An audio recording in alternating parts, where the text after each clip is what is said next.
Grasshopper के आवास, स्वभाव एवं वितरण। ग्रासहॉपर का वितरण विश्वव्यापी यानी कॉस्मोपॉलिटन होता है। ये खुले घास के मैदानों तथा अत्यधिक पत्तीदार वनस्पतियों वाले क्षेत्र में पाए जाते हैं। टिड्डे या ग्रासहॉपर वोरेशियस ईटर होते हैं व वेजिटेरियन या शाकाहारी होते हैं। ये घास, पत्तियाँ आदि को कुतर कुतर कर चबाकर खाते हैं। इस प्रकार वनस्पतियों, खेतों व खड़ी फसल को अत्यधिक नुकसान पहुँचाते हैं। सामान्यतः छोटे पंख वाले या पंख विहीन टिड्डे सॉलिटरी यानी एकल होते हैं व अपने अपने स्थानों तक ही सीमित रहते हैं। ग्रासहॉपर और लोकस्ट ये दोनों रिलेटेड इंसेक्ट्स होते हैं। दोनों ही ऑर्डर ऑर्थोप्टेरा को बिलोंग करते हैं। इनमें कुछ डिफरेंसेस होते हैं, माइनर डिफरेंसेस होते हैं। पहला, लोकस्ट में पंखों का आकार ग्रासहॉपर के पंखों के आकार से बड़ा होता है। लोकस्ट ज़्यादा लंबी दूरी को तय कर उड़ सकते हैं।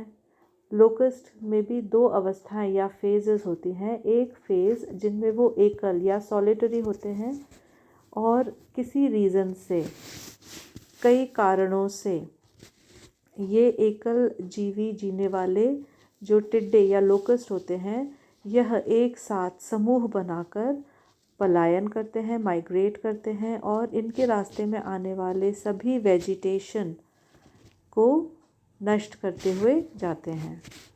ग्रासहॉपर में इस प्रकार का एग्रीगेशन यानी कि एक साथ इकट्ठे होकर पलायन या माइग्रेट करने की जो स्थिति है वो देखने को नहीं मिलती है। पर बाकी सभी फीचर्स में टिड्डे यानी लोकस्ट और ग्रासहॉपर समान होते हैं। कुछ विशेष प्रकार की अफ्रीकी व एशियाई स्पीशीज़ लोकस्ट की झुंड में रहने वाले होते हैं। जैसे शिस्टोसर्का ग्रिगेरिया। ग्रिगेरिया नाम इसीलिए दिया गया है क्योंकि यह इकट्ठे होकर पलायन करते हैं या माइग्रेट करते हैं। दूसरी जो स्पीशीज़ है वो है शिस्टोसर्का माइग्रेटोरिया। यह ज़्यादातर डेजर्ट एरिया में पाए जाते हैं और इन्हें हम लोकस्ट कहते हैं या टिड्डियों के नाम से जानते हैं, जो कि बहुत भारी नुकसान हमारे खेत खलिहानों को, हमारी वेजिटेशन को, पेड़ों को, पौधों को, सभी को नुकसान पहुंचाते हैं। लोकस्ट माइग्रेटोरिया एक प्रदेश से दूसरे प्रदेश में प्रवेश करते हैं, एक देश यानी कंट्री से दूसरे कंट्री में प्रवेश करते हैं। इनसे होने वाले नुकसान से बचने के लिए बहुत सारे ऐसे यूनिट्स बने हुए हैं। मौसम विभाग के अंदर ऐसे यूनिट्स बना रखे हैं जो कि जब एक स्थान से दूसरे स्थान पर टिड्डी का पलायन या माइग्रेशन शुरू होता है तो वो उन चेक पॉइंट्स पर खबर करते हैं। तो इसके बारे में हम आने वाले क्लास में हम कवर करेंगे। बट अभी जो हैबिटेट है उसमें इतना ही कि ये ज़्यादातर एकल जीवी होते हैं, घास और मैदानी इलाकों में पाए जाते हैं। इनका जो विस्तार है विश्वव्यापी है, सभी जगह पर इनका वितरण है और इनकी एक अवस्था में यानी लोकस्ट की एक अवस्था में यह एकत्रित होकर एक स्थान से दूसरे स्थान पर झुंडों में मिलियन ऑफ लोकस्ट यानी इनकी संख्या मिलियंस में होती है, जब ये पलायन करते हैं और जिस आकाश में उड़ते हैं वह आकाश पूरा काले बादलों से आच्छादित है ऐसा लगता है। तो इतनी बड़ी संख्या में ये पलायन करते हैं। तो अपने जीवन की किसी एक अवस्था में यह एकल जीवी से सॉलिटरी लाइफ से ये ग्रिगेरियस यानी झुंड में जीने वाले हो जाते हैं। जो ग्रास हॉपर्स हैं वह लोकस्ट के से संबंध रखते हैं, लोकस्ट से रिलेटेड होते हैं, लेकिन ग्रास हॉपर्स जो है वो झुंड बनाकर एकत्रित होकर पलायन नहीं करते।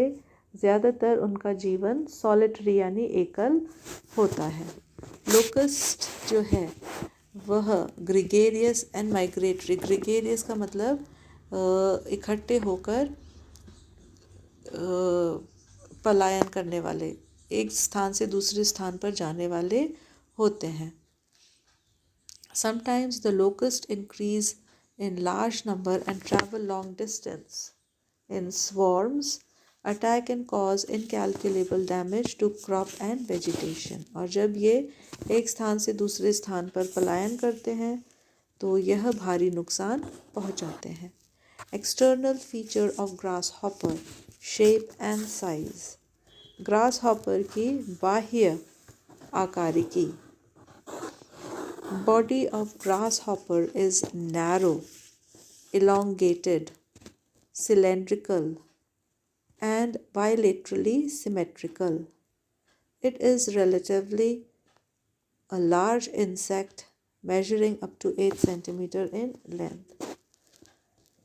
सामान्यतः ग्रासहॉपर का आकार लगभग 8 सेंटीमीटर तक होता है। यह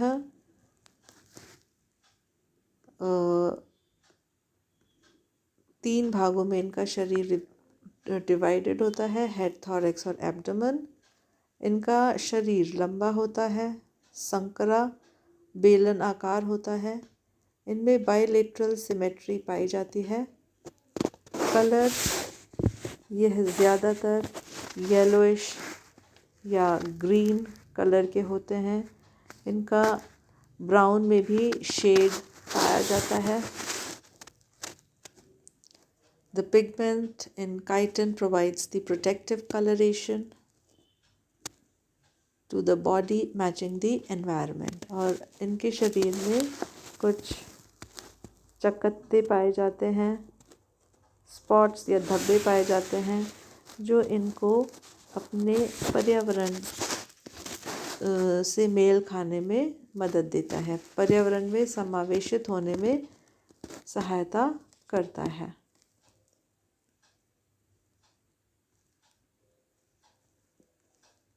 Exoskeleton। The body is covered by an exoskeleton that protects the delicate system। Within this exoskeleton is the cuticle, which consists of chitin and is divided into linear row of segment। टिड्डी का संपूर्ण शरीर chitin से निर्मित होता है। यह cuticle से ढका हुआ होता है जिसके द्वारा ग्रासहॉपर का बाह्य कंकाल बनता है। क्यूटिकल का सेक्रीशन यानी श्रवण इसके नीचे स्थित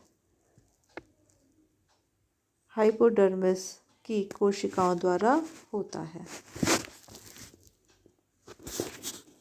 The exoskeleton is formed into hard plate or sclerite separated by soft cuticle that permits the movement of the body and body segment and appendages। Softer region are known as sutures। Each segment is made up of separate piece known as sclerite। Usually some of the sclerite of typical segment cannot be distinguished and the sutures are therefore said to be obsolete or indistinct। The body wall consists of cuticle beneath which is a layer of cell, the hypodermis, which secreted, and under this is a basement membrane.